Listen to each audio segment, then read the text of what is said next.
What's up, everybody? Welcome to another episode of the Throw Show. Whoa, whoa, whoa,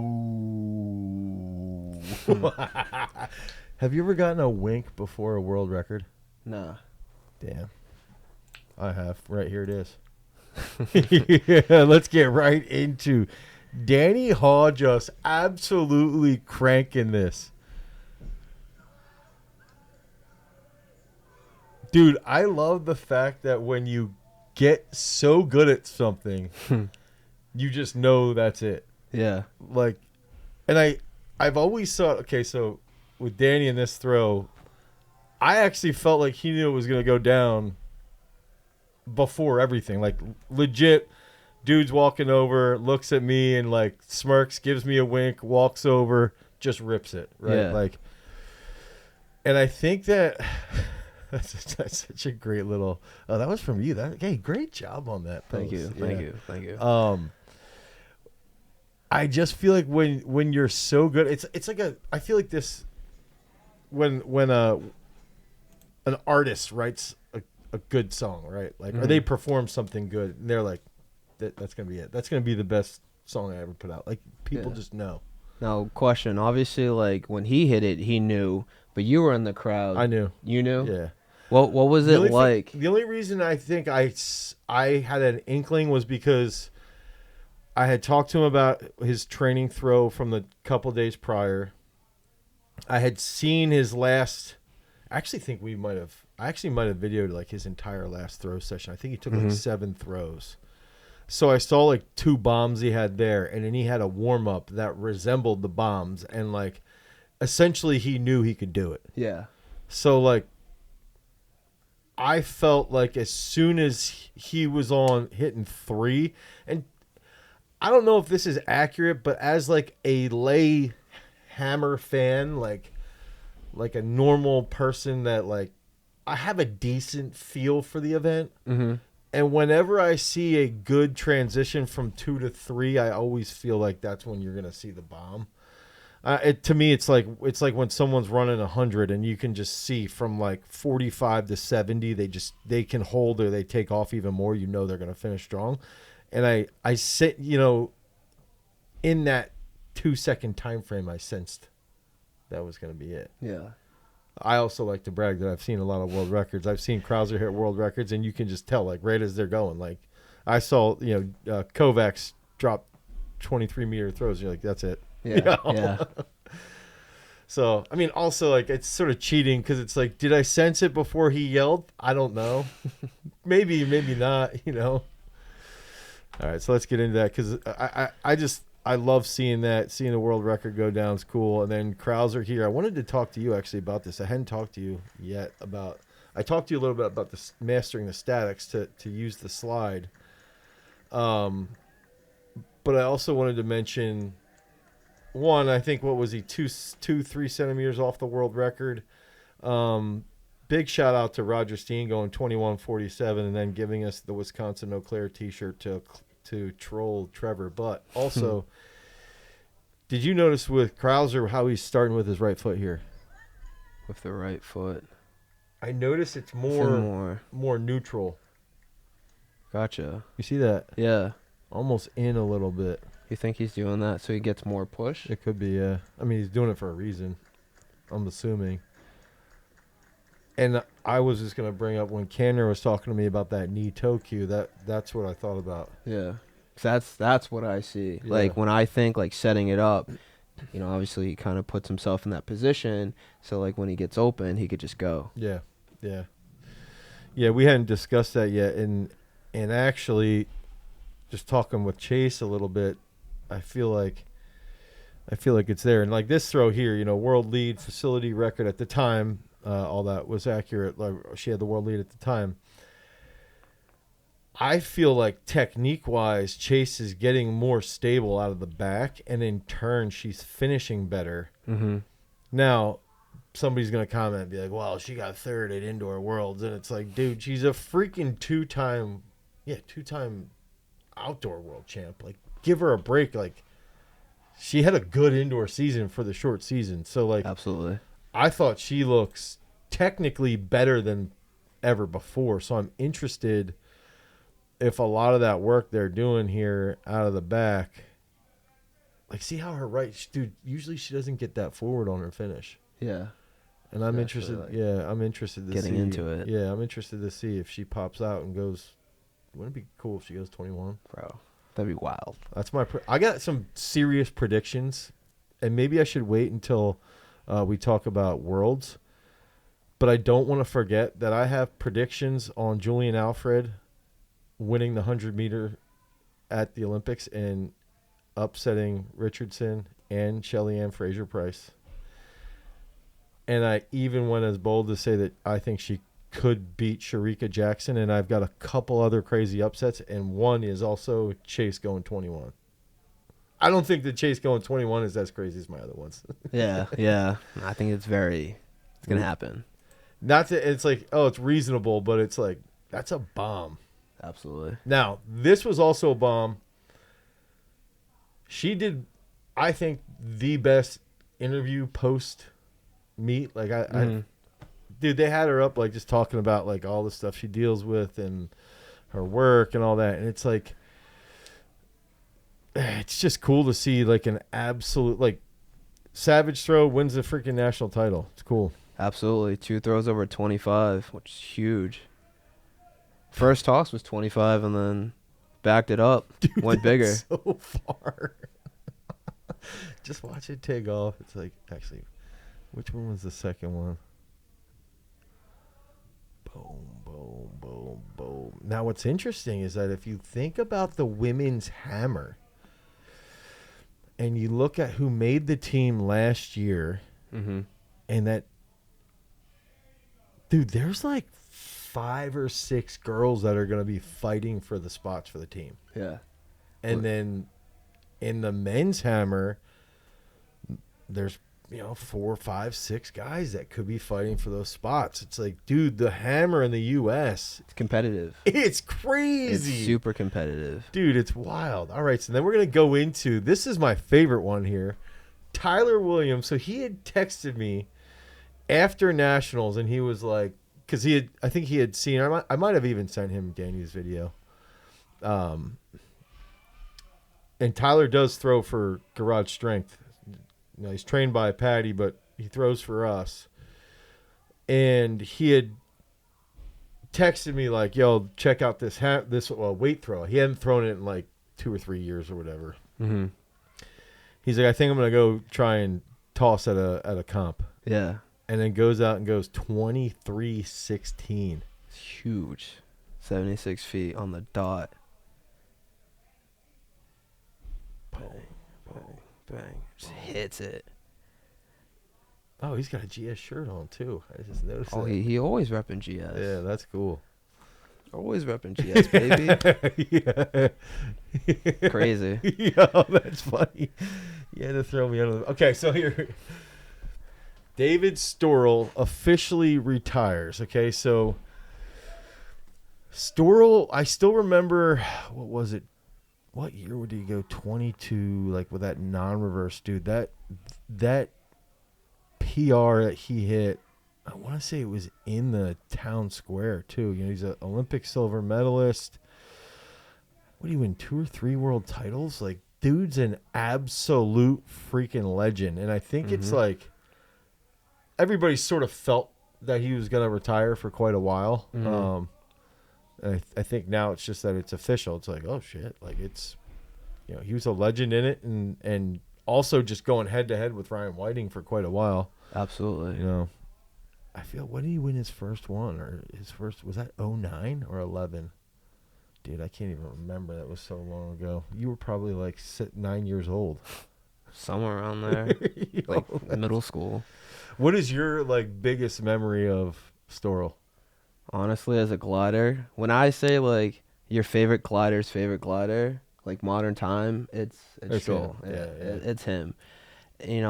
Obviously, I modeled my throw heavily over Luke, but I would watch him as fire me up, getting pumped up before meets and whatnot, and then just trying to just go big. So obviously, he paved the way for a lot of us, in the modern day. Right. And seeing him enjoying life is like, all right, like nice, like it's well deserved. So it's cool.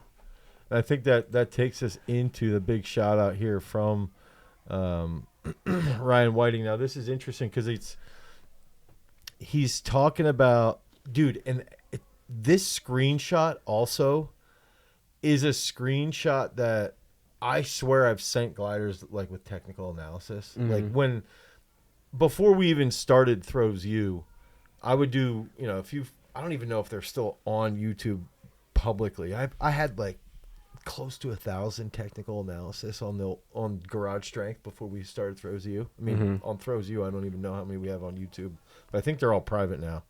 I could be wrong. Anyway, I would send guys who would get technical analysis videos of this throw. Mm-hmm. Be like, look at the position he is in the middle and how like the shot's over his foot, behind potentially, left arm's open and he's here, get this big stretch, and he would go into it. Now I know that also Whiting used this because this is when they called the foul on him and he like did the weird protest, and it wasn't like a super. The process by which they protested was controversial, but also Ryan was like, dude, he didn't foul this throw. So it's cool to see Ryan come out and also just say that the punk German kid who came into Daegu in 2011 and took what only he believed was his.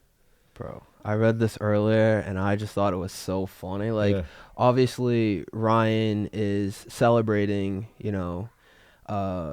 the retirement. He's like, yo, like, I'm glad I had you because you pushed me. But just like some of the stuff he was saying in here was just so funny. It was just like, it's cool. It's hilarious. But like, it is cool. Just, game recognized game. Two of the top dogs at the time just giving each other respect. It's like, it's what you love to see. Absolutely. All right. Max Denning. When you saw this dude go 90, what'd you think? So I was just scrolling one day and I was just like, I saw the throw, and then when I looked at the result, I was just like, what? Like 90 meters, like it's March. Like this is early. This is insane. And he's only 19. Like it's crazy. Like, dude, they had big throws in the disc at this meet last year too. It's just like wild. I like his movement. He's smooth, he's strong with it, and I remember Dr. B telling me that cold weather throws can go farther, and I was always like, I don't know. But it's like if you can tolerate the temperature, maybe there's some science to it. I don't know. Like people say there's difference between like cold water and hot water, like kayakers and canoers. It's got to be the same with air. I mean, maybe we should talk to pilots or something. I was about to say, That's just a bomb. Now, getting into this is wild. 62-34. And so Martin Merrick is just back out dominating again. They're just generating tons and tons of freaks. And we got, I think it's Racquil Broderick. Is that right? Yeah. Okay, so Racquil Broderick.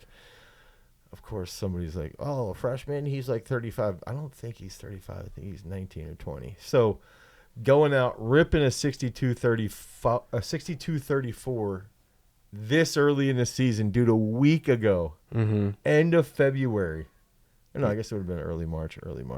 The crazy thing, I guess not crazy, but he took 5 attempts and all of them were over 60.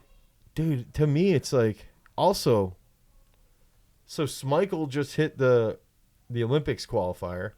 Chad Wright threw 64 like deep.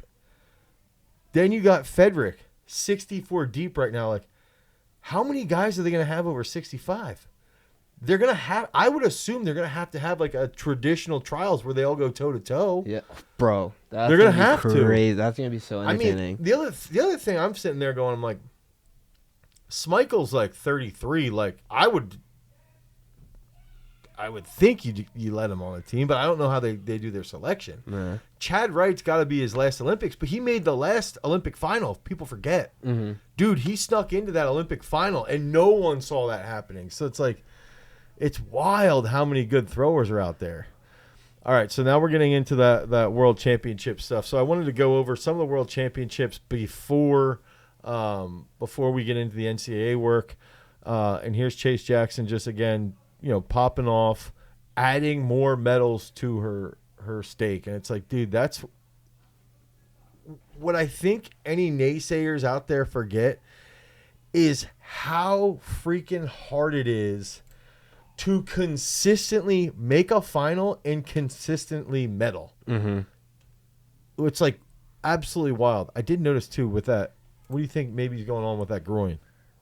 Well, she's significantly shorter getting to the front, which I feel like she's she's really good at getting into the toe board, and that could be from the injury. Yeah. Yep. But I mean, still to pop one off and get a bronze, like that's still impressive, 100%. Like you got to be a gamer to just go out there at the top level, especially when two other women are going insane. It's like, nah, I got to hold my own, do what I can, and still produce. Now that takes us to Yemisi Ogunleye. I think just an absolute dude.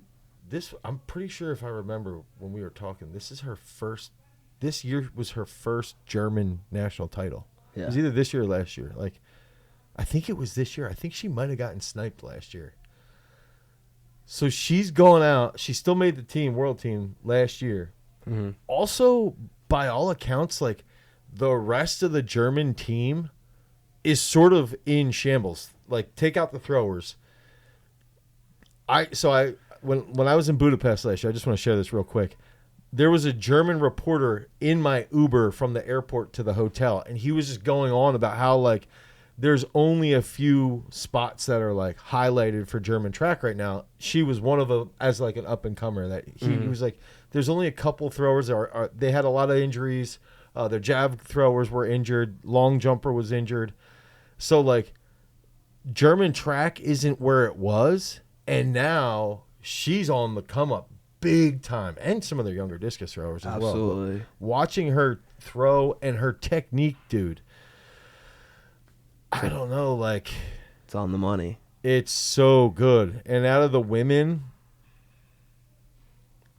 I think when Mitton is really, really on, I think Sarah's probably got the best, like, genuine movement when she's really on. I think right now she might be the best technique-wise.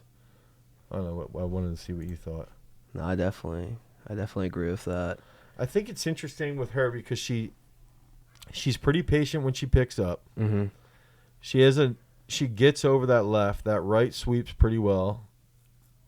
Sometimes I feel like her middle position, she shifts into the left a little early. I'm trying to see if you can see that. I also like how she holds that left arm. She's relatively level in the middle. And like stable with it. Mm-hmm. And I think that enables her that even if she does shift a little bit early, she's still able to stay on that right and really just slam the finish. Yeah. Just do that on your first attempt. Well, that was the other thing was like she came out on throw number 1 and smacked it. And it's like you think about throws or like statements as an athlete that can literally shake up a comp. Mm-hmm. And that's it. Like, that's the throw where it's like, and the interesting part is like, if it's round 4, round 5, generally what happens is it will create momentum and other people can start to grow. Mm-hmm. Like you'll have one guy pop off or one chick pops off and then everybody starts popping off. Mm-hmm. Think about round 5 in the 16 Olympics with discus. It was like, Martin Cupper was at 1 and dropped to 5. Mm-hmm. By the end of it, you come out and you do it in round 1 and you make a statement, and it really can put people into a bad position. Like it can put people into this like, and they go into a shell because they're like, oh, 2019's no joke. You're like, oh damn, dude, I gotta hit something. Like I can't just go in and throw 1990 and win. Mm-mm. And like. Dude, she beat a lot of really, really good throwers. Yeah. Really good throwers. So what's your prediction? I want to see if we can pull out a prediction on the women's shot at the Olympics. You'll pass. Oh, come on. Come on. Oh, bro. Oh, bro. You don't want to risk it? Nah, not yet. You don't want to put yourself out there? Nah. You don't want to I'm not like you. I care. Do you want to have I think we should have a bold prediction on who makes the women's team from the U.S. At least one. There's one person that I actually think might cause some serious snipage of people. And we'll talk about her later. Sounds good. Yeah, maybe we'll go another week and then we can gather our thoughts on the Olympic on the Olympic podium. Yeah. I do think it would be fun, and I would like, if anybody's still watching right now, I would like you to comment down below if you want our next discussion to be, our next podcast to be like prediction of the Olympic podium for women's shot, men's shot.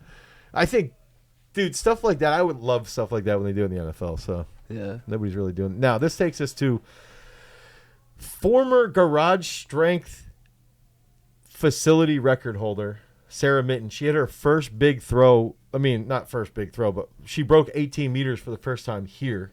I want to say it was like 1849 or 1850 something. Had a huge foul as well. And I think is probably the most likable human being in all of track and field, quite possibly. Even more likable than like Rudy Winkler and Alex Young, ironically.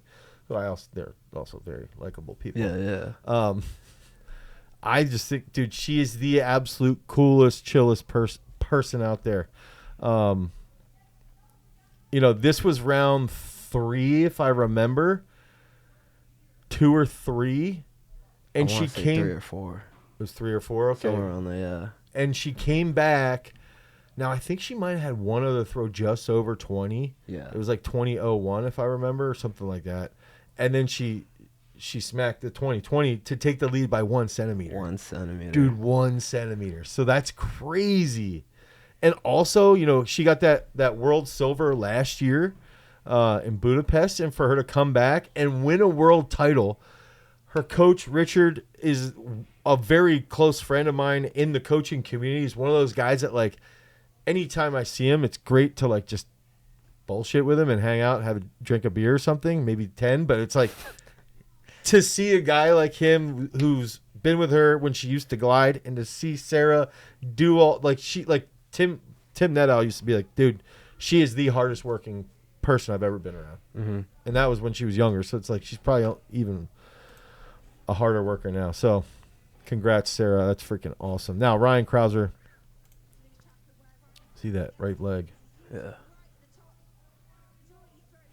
Boom. I want to see if we can run this a little bit slower here and go back to here. Oops. So if we just check this out, the right foot, he gets a little up on the wind, gets a step, right knee goes forward and wide. I feel like he like falls in a little, just a smidge. Yeah, more than he typically would. Yeah, I think a little bit. I honestly think that if I remember correctly, he might have even had an interview where he said he wasn't happy with how he was executing technique. Now, I don't remember, but I watched a lot of the World Championships from indoors in the interviews. I'm pretty sure I remember him saying something like he felt like slightly off, but still put something out there. I did want to bring this up. Dude, I usually don't like following World Indoors. This indoor championships in Glasgow was ungodly awesome. Like, literally the only event that I was sort of like, that was a lame final, was the men's 400. Mm-hmm. Every other event was like on point. Distance was awesome. The jumps were awesome. Shout out to Thea LaFond, her going and winning the world championships in the triple jump. Her husband and coach Erin is one of my best friends as far as coaching is concerned. Great, absolute great person, resource, everything. And anyway, the world championships was great. So I wanted to point that out. But anything else that you see with the technique here? Obviously, it's Ryan Crouser, Yeah, so like it's gonna be top notch. like you were saying, he might have fell a little off, but like this is where I think he falls in a little, maybe. A little bit. I'm glad that you said that though. And then you can see he's sort of this way. Yeah. But I mean, even if he has a little bit of a fall, he's still gonna throw stupid far. Yeah. Yep. Absolutely. So congrats again, Crouser, adding that to his repertoire. Okay, so Jason wanted me to bring this up because he was like, Dane, both rows posted this. That's how shots used to look. Mm-hmm. This might be like a sin in the throwing world.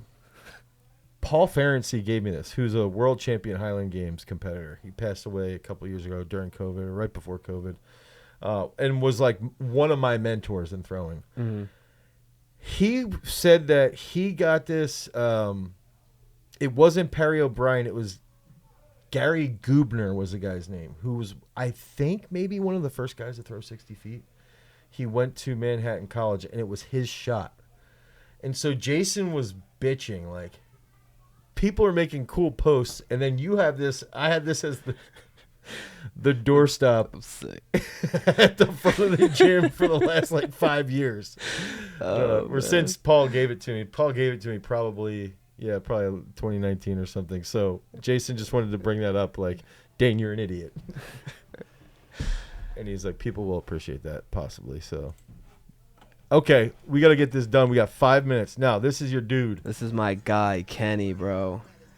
Mr. Fire Me Up himself, bro. Like, I love Kenny's tosses. National champion. He won it. Yo, he looks bigger. Yeah. Definitely bigger. He's definitely been stronger. His straps look... Yo, he's got that bicep vein. Yeah, no, he's been in the weight room. Follow Kenny. Follow Harvard Throws. You'll see it all. But he won Hammer last spring. Now he's running it back, and he just won weight with another throw over 24. 2 meets back-to-back over 24. Kenny is that guy.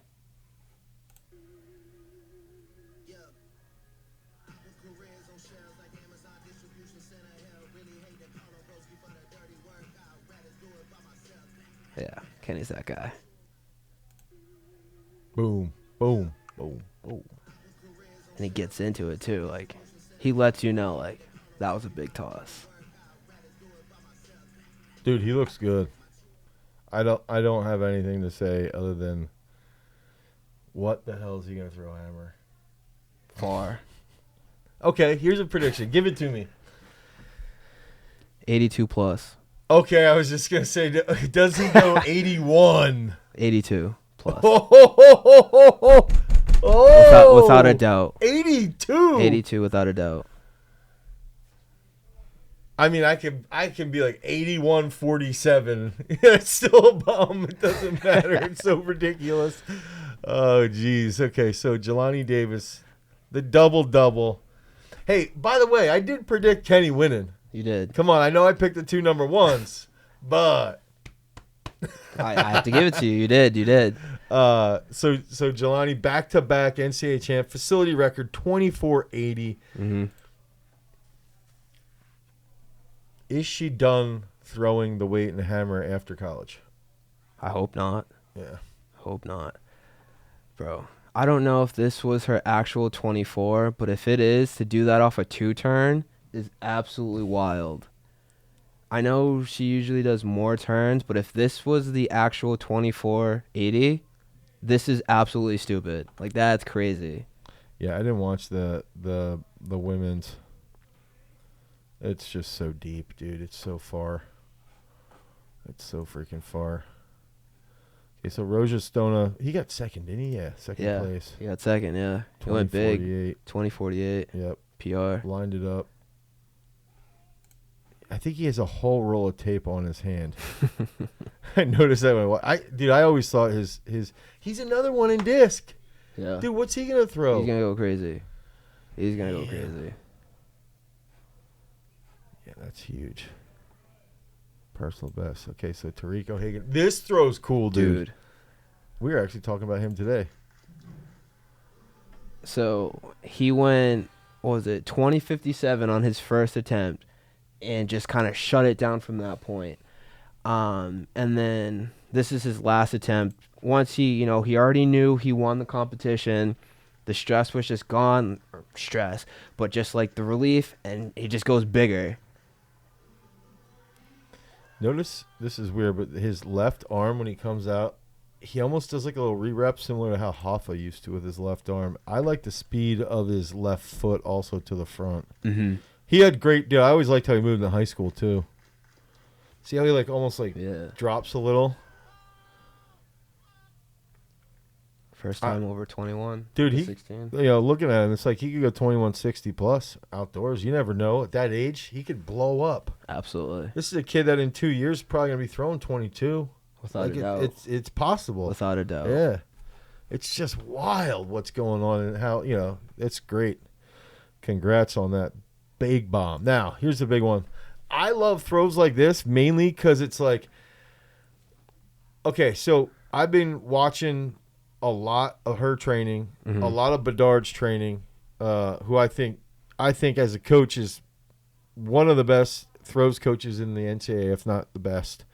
And the one thing that I noticed is on that reverse, she's like falling into her on the right toe side of the toe board.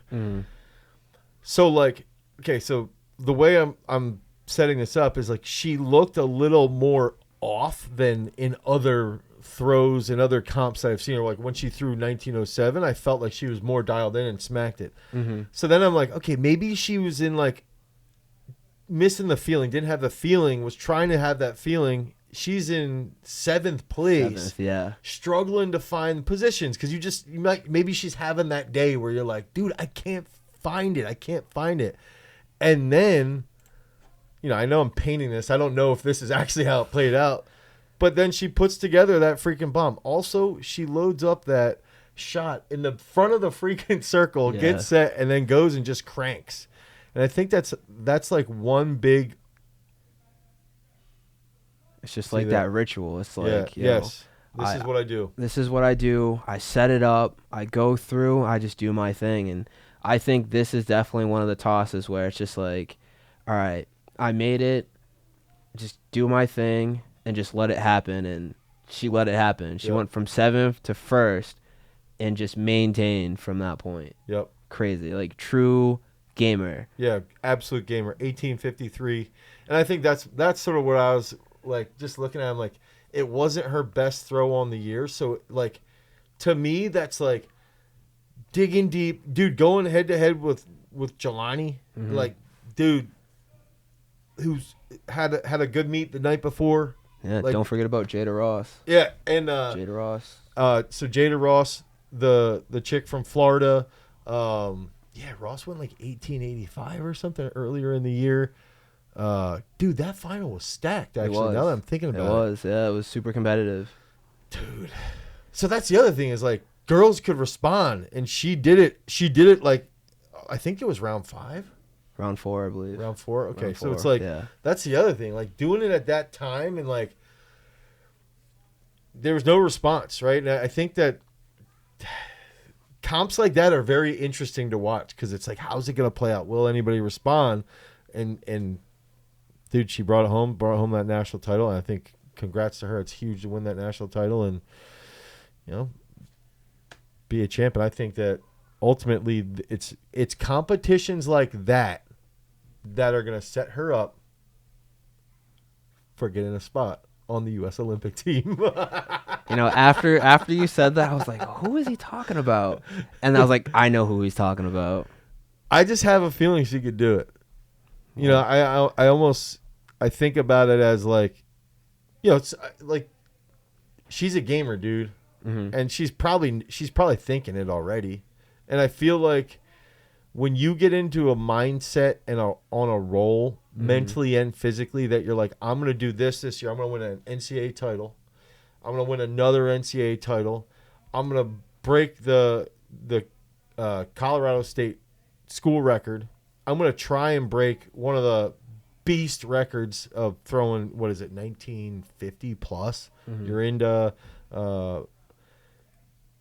Maggie had like a 1930. Raven had like a 1950. If she could go, like, she could maybe goes 1940, 1950. Pushes to try and break that. Tries to win the NCAA title. And I guarantee you, she's got to be thinking, I can make this team. Mm-hmm. Dude, that's crazy. Time will tell. Yeah, time will tell. We'll see. Thanks for tuning in to another episode of The Throws Show. Until next time, peace.